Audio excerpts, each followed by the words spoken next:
মহাকাশে সময় ভিন্নভাবে চলে, কারণ সময় আর স্থান দুটো আলাদা কিছু নয়, বরং একসাথে স্পেস টাইম নামে একটা কাঠামো তৈরি করে। আইনস্টাইনের আপেক্ষিকতা তত্ত্ব, থিওরি অফ রিলেটিভিটি অনুযায়ী সময়ের প্রবাহ নির্ভর করে দুটি মূল কারণে। এক, মাধ্যাকর্ষণ, গ্র্যাভিটি। যেখানে মাধ্যাকর্ষণ শক্তি বেশি, যেমন ব্ল্যাক হোলের কাছে, সেখানে সময় ধীর গতিতে চলে।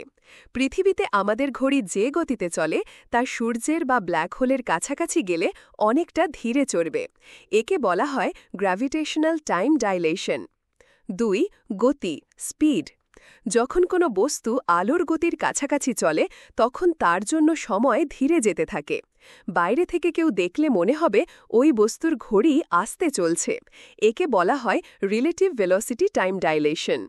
সহজ উদাহরণ: যদি তুমি মহাকাশে কোনো ব্ল্যাক হোলের কাছে কয়েক ঘন্টা কাটাও, পৃথিবীতে একই সময়ে হয়তো কয়েক বছর পেরিয়ে যাবে। আবার যদি কেউ মহাকাশযানে আলোর কাছাকাছি গতিতে ভ্রমণ করে, তার কাছে সময় কম কেটে যাবে, কিন্তু পৃথিবীতে অনেক বছর চলে যাবে। অর্থাৎ সময় আসলে পরম অ্যাবসলিউট নয়, বরং আপেক্ষিক, রিলেটিভ। তা নির্ভর করে তুমি কোথায় আছো আর কিভাবে চলছো তার ওপর। গ্রন্থনা: অধ্যাপক মহসিন আলী আঙুর, সম্পাদক ও প্রকাশক মুজিবনগর খবর.com, মেহেরপুর।